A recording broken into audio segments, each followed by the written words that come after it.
നമസ്കാരം, ഞാൻ Pooja Vijayan. Chemmanur international jewellers Kaumudi ഹെഡ്ലൈൻസിലേക്ക് സ്വാഗതം. Powered by ARMC. താമരയിൽ ധാരണയാകുന്നു. സീറ്റ് വിഭജന ചർച്ചകളിൽ മുഴുകി BJP. സ്ഥാനാർത്ഥി പട്ടികയ്ക്ക് അന്തിമ രൂപം നൽകാൻ തലസ്ഥാനത്ത് തിരഞ്ഞെടുപ്പ് കമ്മിറ്റി യോഗം.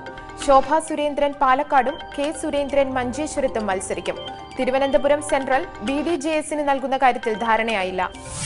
നേരത്തെ നിശ്ചയിച്ച പ്രകാരം കുമ്മനം വട്ടിയൂർക്കാവിലും O രാജഗോപാൽ നേമത്തും ജനവിധി തേടും. മുരളീധരൻ കഴക്കൂട്ടത്തും കൃഷ്ണദാസ് കാട്ടാക്കടയിലും AN രാധാകൃഷ്ണനെ മണലൂരും MT രമേശിനെ ആറന്മുളയിലും മത്സരിപ്പിക്കാനും തിരഞ്ഞെടുപ്പ് കമ്മിറ്റിയിൽ ധാരണ. അന്തിമ സ്ഥാനാർത്ഥി പട്ടികയുമായി സംസ്ഥാന അധ്യക്ഷൻ ബുധനാഴ്ച ഡൽഹിക്ക് പോകും. അമിത്ഷാ ഉൾപ്പെടെയുള്ള കേന്ദ്ര നേതാക്കളുമായി ചർച്ച ചെയ്ത ശേഷം സ്ഥാനാർത്ഥി പ്രഖ്യാപനം 17-ന്. ചർച്ചയിൽ പൊറുതിമുട്ടി. തർക്കിച്ചും കലഹിച്ചും എങ്ങുമെത്താതെ ഉഭയകക്ഷി ചർച്ചകളുടെ ഊരാക്കുടുക്കിൽ UDF. നിലവിലുള്ളതിനേക്കാൾ ഒരു സീറ്റ് പോലും ഘടകകക്ഷികൾക്ക് അധികം നൽകാനാവില്ലെന്ന് കോൺഗ്രസ്. അങ്കമാലി സീറ്റിന്റെ കാര്യത്തിൽ പുനരാലോചന. കേരള കോൺഗ്രസ് M ഉൾപ്പെടെ സഖ്യകക്ഷികളുടേത് അമിത അവകാശവാദമെന്ന് വിലയിരുത്തൽ. കഴിഞ്ഞ തവണത്തെ 15-ൽ നിന്ന് ഒന്നെങ്കിലും കൂടുതൽ വേണമെന്ന വാശിയിൽ KM മാണി. അതേസമയം ഇരു പാർട്ടികൾക്കും ഗുണകരമായ വെച്ചുമാറലുകൾ ആലോചിക്കാമെന്ന് കോൺഗ്രസ്. കഴിഞ്ഞ തിരഞ്ഞെടുപ്പിൽ CMPയ്ക്കു വേണ്ടി നൽകിയ നെന്മാറ സീറ്റ് തങ്ങളുടെ അക്കൗണ്ടിലാണെന്ന വാദത്തിൽ JDU. ഇടതുപക്ഷത്തായിരുന്നപ്പോൾ മത്സരിച്ച 4 മണ്ഡലങ്ങൾക്കൊപ്പം ഷിബുവിന്റെ സീറ്റ് കൂടി ചേർത്ത് 5-ന് പിടിമുറുക്കി RSP.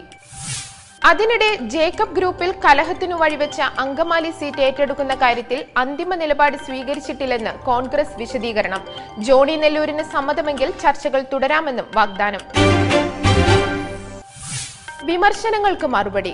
കേരള കോൺഗ്രസ് വിട്ട ഫ്രാൻസിസ് ജോർജിന് ജോസ് കെ മാണിയുടെ രൂക്ഷ വിമർശനം.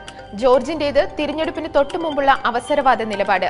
കേരള കോൺഗ്രസിനെ ഭിന്നിപ്പിക്കാൻ ചിലർ ശ്രമിക്കുന്നു. ആരോപണങ്ങൾക്ക് പിന്നിൽ ബാർ ഉടമകളെന്നും ജോസ് കെ മാണി. താനോ KM മാണിയോ ഏകാധിപതികളല്ല. അങ്ങനെ ആയിരുന്നെങ്കിൽ ഒരിക്കലും ലയനം നടക്കില്ലായിരുന്നു. ഫ്രാൻസിസ് ജോർജിന്റെ ജനാധിപത്യ കേരള കോൺഗ്രസ് മോഹഭംഗം വന്നവരുടെ പാർട്ടിയെന്നും ആക്ഷേപം. മല്യ മടങ്ങി വരണം. സാമ്പത്തിക തട്ടിപ്പ് കേസിൽ വിജയ് മല്യയ്ക്ക് കുരുക്കുമുറുകുന്നു. മദ്യരാജാവിനെതിരെ ജാമ്യമില്ലാ അറസ്റ്റ് വാറണ്ട് പുറപ്പെടുവിച്ച് ഹൈദരാബാദ് അഡീഷണൽ ചീഫ് മജിസ്ട്രേറ്റ് കോടതി. മല്യയ്ക്ക് പുറമെ കിങ്ഫിഷർ എയർലൈൻസ് ചീഫ് ഫിനാൻഷ്യൽ ഓഫീസർക്കെതിരെയും നടപടി. കേസിൽ ഇരുവരെയും ഏപ്രിൽ 13-ന് ഹാജരാക്കാൻ പോലീസിന് കോടതി നിർദ്ദേശം. നടപടി കള്ളച്ചെക്ക് നൽകി വഞ്ചിച്ചുവെന്ന ഹൈദരാബാദ് അന്താരാഷ്ട്ര വിമാനത്താവളത്തിലെ അധികൃതർ നൽകിയ പരാതിയിൽ ഹാജരാകാൻ സമയം വേണമെന്ന മല്യയുടെ അഭിഭാഷകന്റെ വാദം കോടതി തള്ളി. അതേസമയം താൻ ഒളിച്ചോടിയിട്ടില്ലെന്ന് ആവർത്തിച്ച് വീണ്ടും മല്യയുടെ ട്വിറ്റർ സന്ദേശം. ലണ്ടനിലെ മാധ്യമങ്ങൾ തന്നെ വേട്ടയാടുന്നു. ഇത്തരക്കാരോട് സംസാരിച്ച് വെറുതെ സമയം കളയാൻ ഉദ്ദേശിക്കുന്നില്ലെന്നും വിജയ് മല്യ. ഇനി ഇന്നത്തെ സ്വർണം വെള്ളി നിരക്കുകൾ.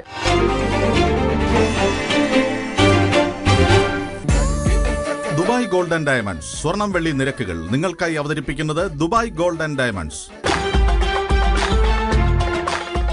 Dubai gold and diamonds, India, UAE, Oman, Bahrain.